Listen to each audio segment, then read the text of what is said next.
Halo jemaat yang dikasih Tuhan, pada saat ini kita akan memulai kebaktian ibadah kita dalam JKI Host Online Service. Mari kita awali dalam doa. Bapa di surga, terima kasih Bapa, kami ucap syukur dalam keseharian hidup kami boleh terus Kau pimpin dalam hidup kami Bapa. Dalam setiap aktivitas kami bersyukur Bapa, Kau selalu pimpin kami. Bapak, pada saat ini kami akan memulai perbaktian kami. Biar Tuhan pimpin dari awal hingga akhirnya dalam Tuhan kuasa kudus-Mu agar semua dapat berjalan dengan lancar Bapak. Terima kasih Bapak, di dalam Tuhan Yesus kami berdoa. Amin. Mari kita nyanyikan sebuah lagu Tuhan tak pernah gagal.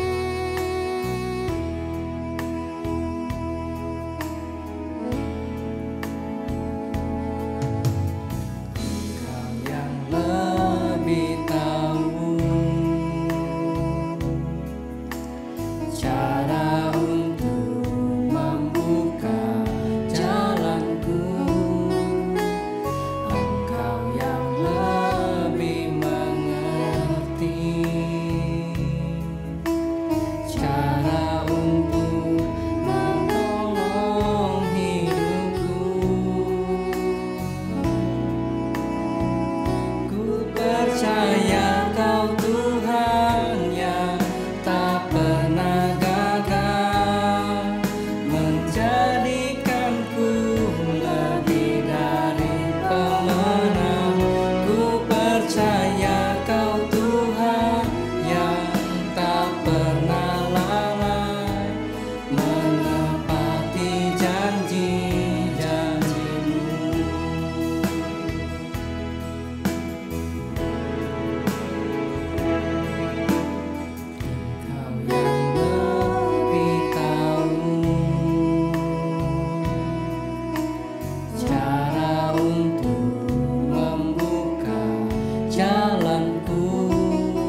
belajar terus untuk boleh dibentuk akan setiap kehidupan kami untuk boleh lebih dekat kepada-Mu.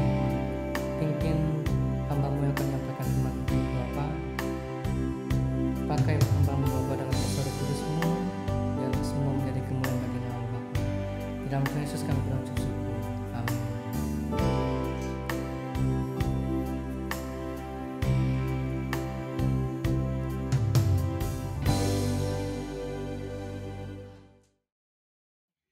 Shalom semua orang yang dikasihi oleh Tuhan, damai sejahtera bagimu sekalian. Kali ini kita akan belajar lagi tentang salah satu pertanyaan yang Tuhan pernah lontarkan atau tanyakan kepada orang-orang di dalam Alkitab, dalam kisah Alkitab. Dan kali ini pertanyaannya adalah, apa kerjamu di sini? Atau kalimat lainnya adalah, sedang apa kamu di sini? Nah, kira-kira ingat nggak pertanyaan ini ada di kisah mana? Ingat nggak pertanyaan ini muncul di kitab yang mana? Ya, kalimat ini, pertanyaan ini ditujukan untuk Elia. Saat itu Tuhan bertanya, apa kerjamu di sini, hai Elia? Kita lihat ayatnya dalam 1 Raja-Raja. 1 Raja-Raja 19 mulai ayat 9. Di sana masuklah ia ke dalam sebuah gua. Ia ini Elia ya. Dan bermalam di situ. Lalu firman Tuhan datang kepadanya. Demikian, apakah kerjamu di sini, hai Elia?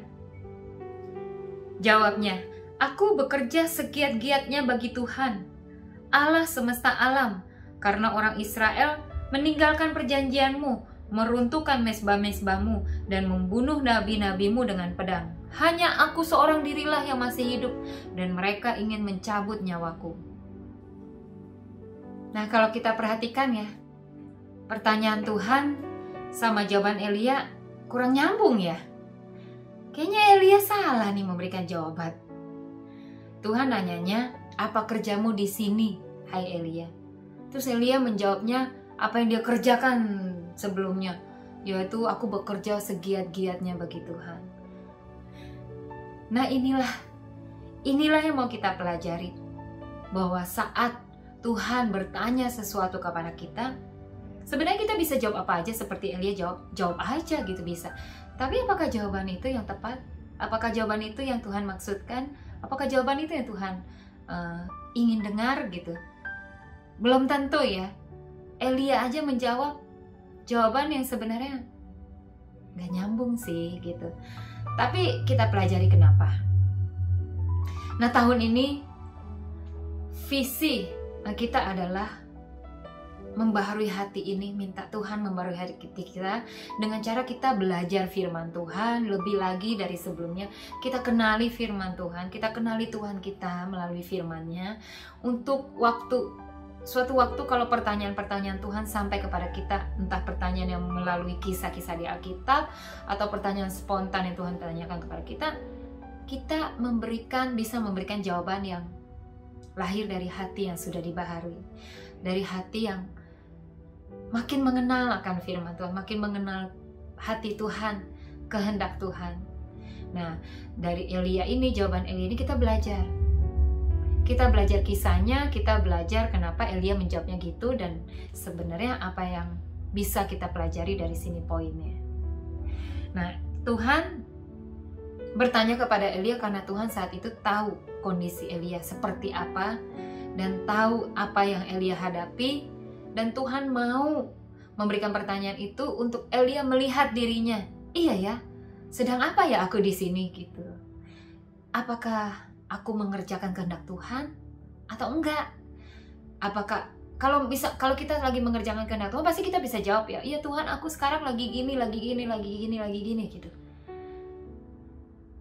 Tapi kalau kita lagi nggak mengerjakan kehendak Tuhan, kita akan memberikan jawaban-jawaban yang nggak terlalu tepat sebenarnya, atau nggak tepat. Nah, kita belajar kenapa Elia bisa sampai kayak gitu. Seorang Elia loh, wow. Nah, Elia itu seorang yang dipakai Tuhan dengan luar biasa. Dia mengerjakan mujizat-mujizat yang ajaib. Dia berdoa langit nggak usah turunin hujan, langit nggak turunin hujan. Dia nabi yang sangat-sangat dikenal di bangsa Israel dan sangat-sangat dipakai dengan luar biasa. Pada pasal 18, pasal sebelumnya, Elia habis mengerjakan pelayanan yang luar biasa dan berhasil. Yaitu Elia menantang 450 nabi-nabi Baal yang menjerumuskan bangsa Israel menyembah Baal, yang menyimpangkan bangsa Israel untuk menyembah Baal. Dan Elia menantang 450 nabi Baal untuk ngadu nih, untuk mempertunjukkan sebenarnya siapa sih yang Tuhan yang sebenarnya, Tuhan yang benar. Apakah nabi-nabi Baal yang itu atau Tuhannya Elia sembah di hadapan bangsa Israel. Nah, kemudian 400 nabi Baal mengadakan ritualnya, membangun mezbahnya, mengadakan ritualnya supaya api turun dari langit menyambar persembahannya. Tapi nggak berhasil, seharian nggak berhasil, sampai sudah berjam-jam nggak berhasil. Lalu giliran Elia persembahannya disambar oleh api dari Tuhan, dari langit, lalu dimakan habis dan berhasil. Sehingga orang Israel sadar kembali bahwa Tuhan yang benar adalah Tuhan Allahnya Israel, Tuhan yang disembah oleh Nabi Elia. Sehingga bangsa Israel kembali sujud menyembah kepada Tuhan saat itu. Dan bukankah ini kemenangan yang gilang gemilang, keberhasilan pelayanan yang luar biasa? Harusnya Elia saat itu adalah orang yang paling kuat, paling yakin, paling semangat, paling teguh imannya, paling berbahagia. Kenapa? Karena dia sudah berhasil melakukan kehendak Bapa dan disertai Tuhan dan berhasil, dan orang-orang melihatnya. Lalu setelah itu apa yang terjadi? Kita lihat ya, baca pasal 19 ayat 1 sampai 8. Ketika Ahab memberitahukan kepada Isabel segala yang dilakukan Elia dan perihal Elia membunuh semua nabi itu dengan pedang, maka Isabel menyuruh seorang suruhan mengatakan kepada Elia, beginilah kiranya para Allah menghukum aku, bahkan lebih lagi daripada itu, jika besok kira-kira pada waktu ini aku tidak membuat nyawamu sama seperti nyawa salah seorang dari mereka itu. Maka takutlah ia, lalu bangkit dan pergi menyelamatkan nyawanya.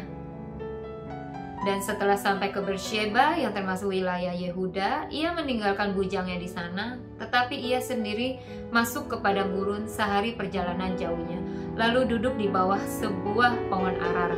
Kemudian ia ingin mati. Katanya, cukuplah itu. Sekarang ya Tuhan, ambillah nyawaku, sebab aku ini tidak lebih baik daripada nenek moyangku. Sesudah itu ia berbaring dan tidur di bawah pohon arar itu. Tetapi tiba-tiba seorang malaikat menyentuh dia serta berkata kepadanya, bangunlah, makanlah. Ketika ia melihat sekitarnya, maka pada sebelah kepalanya ada roti bakar dan sebuah kendi berisi air. Lalu ia makan dan minum, kemudian berbaring pula. Tetapi malaikat Tuhan datang untuk kedua kalinya dan menyentuh dia serta berkata, bangunlah, makanlah. Sebab kalau tidak, perjalananmu nanti terlalu jauh bagimu. Maka bangunlah ia, lalu makan dan minum. Dan oleh kekuatan makanannya itu, ia berjalan 40 hari, 40 malam lamanya, sampai ke gunung Allah, yakni gunung Horeb. Setelah kejadian itu, Raja Ahab ngadu sama istrinya, dan istrinya mengancam membunuh Nabi Elia. Dan Elia menjadi takut karena ancaman itu, lalu pergi ke padang gurun. Seorang Elia yang baru saja mengalami kemenangan yang gemilang menghadapi penolakan Isabel, dia menjadi berubah, dia menjadi runtuh imannya, dia menjadi takut dan berusaha menyelamatkan nyawanya. Apakah dia nggak percaya Tuhan bisa melindungi dia? Apakah dia lupa bahwa Tuhan menyertai dia dengan kuasa yang luar biasa sebelum-sebelumnya? Hanya karena ancaman Isabel, runtuh semuanya itu. Nah, tekanan yang kita biarkan begitu menekan kita, ancaman, omongan orang, penolakan orang, reaksi orang lain, yang kita biarkan masuk dengan begitu kuat dalam diri kita, itu menyebabkan kita goyah, kita tertekan, atau kita khawatir, atau bahkan takut, dan bahkan depresi seperti yang dialami oleh Elia. Lalu kita akan berusaha menyelamatkan nyawa kita. Elia berusaha menyelamatkan nyawanya dengan pergi ke padang gurun seorang diri. Dia merasa depresi. Elia kehilangan fokus. Elia lupa akan penyertaan Tuhan. Elia lupa akan kuasa Tuhan yang menyertai dia dulu dan bahkan akan menyertai dia lagi. Dia kehilangan fokusnya. Dia menjadi fokus kepada masalahnya. Dia menjadi fokus kepada ancaman Isabel. Dia menjadi fokus akan penolakannya dan juga ancaman itu, sehingga dia pergi seorang diri ke padang gurun dan duduk di bawah pohon ara, berbaring di sana, kehilangan semangatnya. Tapi walaupun dalam keadaan terpuruknya Elia, Tuhan setia mengirimkan pertolongannya, penyertaannya kepada Elia. Tuhan kirimkan malaikat Tuhan untuk menyediakan makanan dan minuman kepada Elia, membangunkan dia untuk dia makan dan minum. Lalu Elia berbaring lagi, dan untuk kedua kalinya lagi Tuhan kirimkan malaikat Tuhan. Dalam budaya Israel dan cara berpikir bangsa Yahudi, kalau kejadian itu 2 kali, itu menandakan penting. Yakin Tuhan serius. Kalau ada pernyataan 2 kali, itu artinya penting, serius Tuhan nyatakannya gitu. Dan malaikat Tuhan kembali kedua kalinya membangunkan Elia untuk dia makan dan minum, supaya Elia beroleh kekuatan. Menurut saya ini sih kekuatan supranatural, kekuatan ilahi, kekuatan yang enggak biasa-biasa aja. Karena Elia mendapatkan kekuatan untuk berjalan 40 hari 40 malam ke Gunung Horeb. Gunung Horeb itu nama lainnya Gunung Sinai. Di Gunung Sinai inilah, di Gunung Horeb inilah Tuhan memberikan pernyataan kepada Musa. Tuhan memberikan pernyataan kepada Elia. Tuhan memberikan 10 perintahnya kepada Musa dan bangsa Israel. Jadi benar, kalau kita dalam keadaan terpuruk, kita merasa down, kita merasa lemah, jalanlah kepada Tuhan. Datanglah kepada Tuhan dan kejar pernyataannya. Dan kita bisa melihat keadaan Elia dari jawabannya yang dia berikan kepada Tuhan waktu Tuhan bertanya, "Apa kerjamu di sini, hai Elia?" Jawabnya, "Aku bekerja segiat-giatnya bagi Tuhan Allah semesta alam, karena orang Israel meninggalkan perjanjianmu, meruntuhkan mezbah-mezbahmu dan membunuh nabi-nabimu dengan pedang. Hanya aku seorang dirilah yang masih hidup, dan mereka ingin mencabut nyawaku." Di sini tuh Elia merasa sendirian, lonely. Dia merasa cuman dia yang berjuang di sini. Gak ada orang lain lagi. Padahal di pasal 18 Elia itu bertemu dengan Obadja, dan Obadja memberitahukan Elia bahwa Obadja telah menyembunyikan 100 orang nabi-nabi Tuhan di dalam goa. Elia tahu sebenarnya saat itu bahwa dia nggak sendirian. Ada nabi-nabi lain lagi yang disembunyikan oleh Tuhan melalui Obadja. Tapi waktu depresi melanda Elia, waktu masalah menimpa Elia lupa. Elia merasa bahwa cuma dia seorang diri. Nggak ada yang dukung, nggak ada orang lain lagi. Cuman dia kayaknya mengalami masalah itu. Cuman dia kayaknya yang menjadi korban gitu. Elia lupa. Jadi Elia nggak cuma lupa bahwa ada 100 nabi lain lagi, Elia juga lupa penyertaan dan pertolongan Tuhan selama ini, bahwa Tuhan telah menunjukkan perkara-perkara ajaib dan besar melalui hidupnya kepada bangsa Israel, kepada banyak-banyak perkara lain. Depresi membuat kita lupa akan hal-hal yang benar dan hal-hal yang penting. Dan kita melihat masalah menjadi begitu besar sehingga itu membuat kita nggak bisa menilai dengan akurat. Kita nggak bisa lagi mempertahankan kebenaran-kebenaran Allah dengan kuat. Nah, kalau itu terjadi kepada saudara, kembalilah menilai dengan benar. Kembalilah datang kepada Tuhan, karena Tuhan akan menyadarkan kita bahwa kita tidak sendirian. Cek kondisimu. Apakah hari-hari ini engkau masih fokus kepada Tuhan? Apakah engkau masih fokus kepada panggilan Tuhan? Apakah engkau masih semangat melayani Tuhan? Apakah engkau masih semangat melayani pekerjaan Tuhan? Masih semangatkah melayani sesamamu? Atau engkau sudah mulai kehilangan semangatmu? Atau mulai patah semangat? Atau bahkan sudah meninggalkan pelayananmu? Hal itu disebabkan karena kita salah fokus. Tidak semua orang menerima pelayanan kita. Kadang-kadang dalam pelayanan kita menghadapi penolakan dari satu orang atau dua orang atau sekelompok orang. Apakah penolakan itu membuat kita lupa akan penyertaan Tuhan? Apakah penolakan itu atau reaksi yang tidak kita harapkan itu membuat kita mundur dari pelayanan, membuat kita kehilangan semangat, membuat kita depresi? Kalaupun sampai iya depresi, ya itu manusiawi, tapi kembali kepada Tuhan. Kembali mencari pernyataan Tuhan. Kembalilah melayani, kembalilah fokus kepada panggilan Tuhan. Kembalilah mendapatkan kekuatan baru di dalam Tuhan. Dari pihak Tuhan, Tuhan pasti menunjukkan penyertaannya, penghiburannya, pertolongannya kepada kita. Yang penting kita percaya dan kita belajar melihat itu. Kita belajar untuk tetap dekat dengan Tuhan, tetap berjalan dengan Tuhan. Nah, kita lihat lagi apa yang Tuhan beritahukan kepada Elia. Ayat 13. Sesudah Elia mendengarnya, ia menyelubungi mukanya dengan jubahnya lalu pergi keluar dan berdiri di pintu gua itu. Maka datanglah suara kepadanya yang berbunyi, "Apakah kerjamu di sini, hai Elia?" Ini adalah pertanyaan Tuhan kepada Elia, pertanyaan yang sama yang ditanyakan kedua kalinya. Jawabnya, "Aku bekerja segiat-giatnya bagi Tuhan, Allah semesta alam, karena orang Israel meninggalkan perjanjianmu, meruntuhkan mezbah-mezbahmu, dan membunuh nabi-nabimu dengan pedang. Hanya aku seorang dirilah yang masih hidup, dan mereka ingin mencabut nyawaku." Firman Tuhan kepadanya, "Pergilah, kembalilah ke jalanmu, melalui padang gurun ke Damsyik, dan setelah engkau sampai, engkau harus mengurapi Hazael menjadi raja atas Aram. Juga Yehu, cucu Nimsi, haruslah kau urapi menjadi raja atas Israel.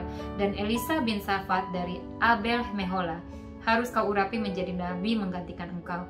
Maka siapa yang terluput dari pedang Hazael akan dibunuh oleh Yehu, dan siapa yang terluput dari pedang Yehu akan dibunuh oleh Elisa. Tetapi aku akan meninggalkan 7.000 orang di Israel, yakni semua orang yang tidak sujud menyembah Baal dan yang mulutnya tidak mencium dia." Tuhan kita bukanlah Tuhan yang berhenti di tengah jalan. Tuhan kita tuh kalau punya rencana dari awal, dia mengakhirinya. Tuhan itu bukan Tuhan yang nggak tahu apa yang harus dia kerjakan waktu tiba-tiba ada masalah gitu. Tuhan tuh tahu apa yang dia rencanakan, apa yang harus dikerjakan, bagaimana menghadapi rintangan demi rintangan, bagaimana untuk memberikan jawaban kepada kita, pertolongan kepada kita, waktu kita menghadapi penolakan, rintangan, intimidasi, kecaman, ataupun hal-hal yang membuat kita runtuh imannya, membuat kita down. Tuhan tahu apa yang harus dia perbuat. Karena Tuhan tuh sebenarnya rencananya jelas. Cuman Elia yang nggak tahu, Elia yang nggak ngerti. Sama kita juga nggak ngerti, kita juga nggak tahu. Yang kita tahu biasanya step by step, level by level, sedikit demi sedikit, dan belajar percaya. Walaupun kita taunya cuma sampai di titik tertentu, kedepannya kita belum tahu. Belajar percaya bahwa Tuhan tuh pasti menolong kita. Waktu kita kesulitan, Tuhan pasti nolong kita.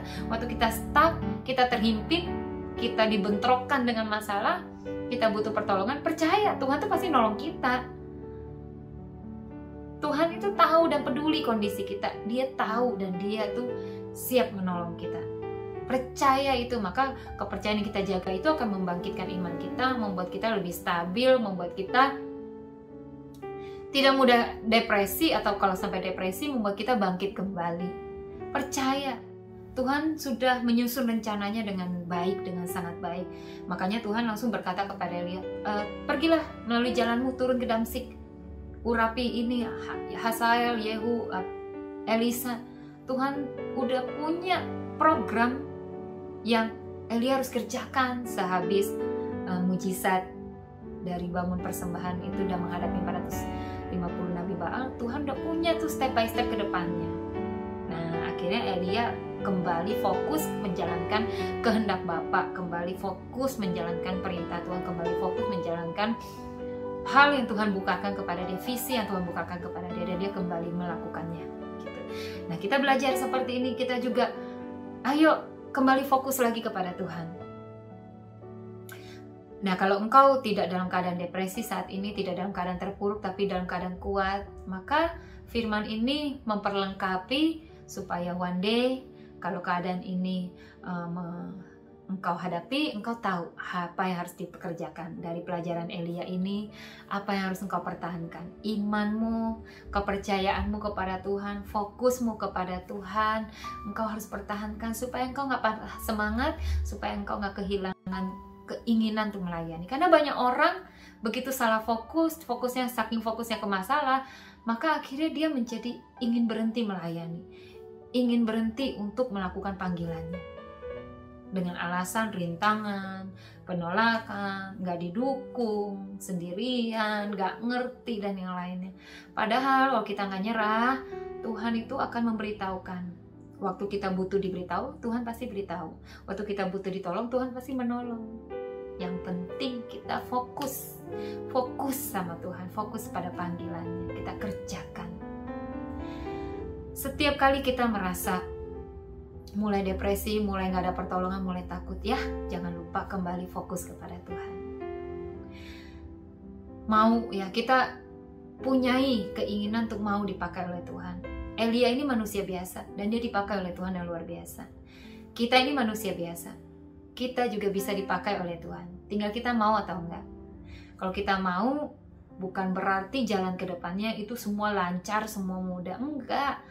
Hidup ini ada rintangan, hidup ini ada kesulitan, hidup ini menghadapi masalah, bahkan menghadapi konflik, bisa menghadapi penolakan, bisa menghadapi bahkan hujatan dan yang lainnya. Tapi enggak, hal-hal itu tidak diizinkan Tuhan terjadi untuk membuat kita jatuh atau untuk membuat kita hidup dengan sakit hati atau membuat hidup kita berhenti melayani Tuhan. Enggak, hal itu tuh melatih kita makin kuat, makin mahir, makin pintar, makin dewasa, makin bisa, makin berpotensi, makin mampu untuk melakukan hal-hal yang lebih lagi dan menjadi berkat bagi orang lain, menjadi teladan, menjadi contoh bagi orang lain, untuk orang lain belajar dari hidup kita. Seperti kita belajar dari hidup Elia, hidup kita juga bisa dipelajari oleh orang lain. Jadi semangat, jangan patah semangat, jangan kehilangan fokus.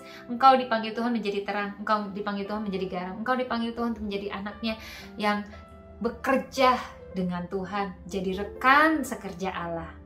Elia rekan sekerja Allah, engkau juga dan aku dipanggil untuk jadi rekan sekerja Allah.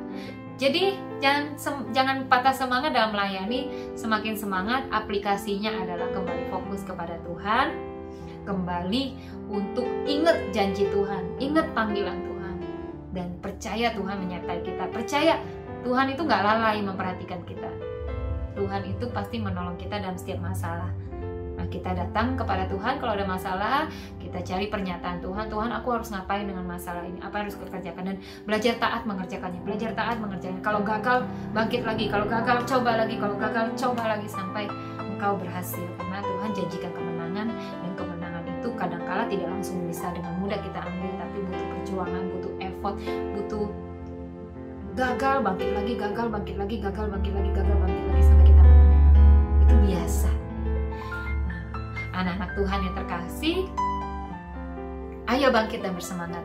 Cari pernyataan Tuhan. Ingat Gunung Horeb, pernyataan Tuhan, di mana kita mencari dan mendapatkan pernyataan Tuhan. Saya mau berdoa bagi kita semua. Saya mengajak kita semua berdoa kepada Tuhan. Harapkan kembali pertolongan Tuhan. Harapkan kembali visi. Harapkan kembali pernyataan Tuhan. Untuk kita semakin kuat, semakin semangat, dan mampu untuk menggenapi panggilan Tuhan. Yuk kita berdoa. Tuhan, terima kasih Tuhan untuk firman-Mu dalam kisah Elia ini. Kami mau belajar Tuhan. Kalau sampai Tuhan izinkan kami mengalami rintangan, mengalami masalah, penolakan, atau reaksi-reaksi sekitar kami yang tidak seperti yang kami harapkan, dan itu mengecewakan hati anak-anak-Mu, itu membuat hati kami ciut, membuat kami down atau merasa depresi dan ada dalam suasana depresi. Tuhan, hamba berdoa, tolong kami anak-anak-Mu, bangkitkan kami, pulihkan kami Tuhan, yakinkan kami Tuhan, dan tolong kami meyakinkan diri kami bahwa Tuhan, selalu setia menyertai kami. Tuhan selalu setia menolong kami. Bahkan di saat kami belum minta pertolongan pun, kalau Tuhan melihat kami benar-benar butuh ditolong, Tuhan pun pasti menolong kami. Tolong kami untuk percaya Tuhan, percaya kepadamu, mempercayakan hidup kami kepadamu, dan percayakan janji-janjimu, dan kami boleh fokus kembali kepada Engkau, kepada panggilanmu. Kami Tuhan, biar bisa Tuhan setia Tuhan mengerjakan panggilanmu. Kalau ada anak-anakmu Tuhan yang sudah mulai lemah, sudah mulai mau meninggalkan pelayanan, mau meninggalkan panggilan hidupnya, atau tidak mengerjakannya, Tuhan bangkitkan kembali ya Tuhan. Panggil lagi Tuhan, serukan lagi Tuhan panggilanmu ke dalam hidupnya. Dan anak-anak Tuhan, aku berdoa supaya ingat kembali kepada Tuhan, fokus kembali kepada Tuhan, dan bangkit untuk melakukan pekerjaan-pekerjaan yang sudah Tuhan percayakan dan akan Tuhan percayakan lebih lagi. Terima kasih Tuhan untuk firman-Mu ini, biar memerdekakan anak-anak-Mu, menguatkan anak-anak-Mu, memperlengkapi anak-anak-Mu Tuhan, membawa kami untuk teguh Tuhan mengerjakan tanggung jawab panggilan Tuhan ke dalam hidup kami, dan kami diberkati oleh Tuhan untuk menjadi berkat bagi orang-orang lain juga. Terima kasih, rintangan demi rintangan pasti ada solusinya, dan Tuhanlah jalan bagi kami, Tuhanlah solusi yang kami perlu. Terima kasih, kuasa-Mu menolong anak-anak-Mu, menyertai anak-anak-Mu, dan saatnya kami akan terima berkat daripada Tuhan. Kiranya damai sejahtera Allah yang melampaui akal dan pikiran itu memenuhi setiap anak-anak-Mu yang mendengarkan firman ini. Penyertaan Roh Kudus, penyertaan Tuhan itu ada pada kami semua, dan kami biar didapati sebagai hamba Tuhan yang setia kepada Tuhan, yang berkenan kepada Tuhan. Di dalam nama Yesus kami berdoa, haleluya, amin. Terima kasih untuk waktunya. God bless you all.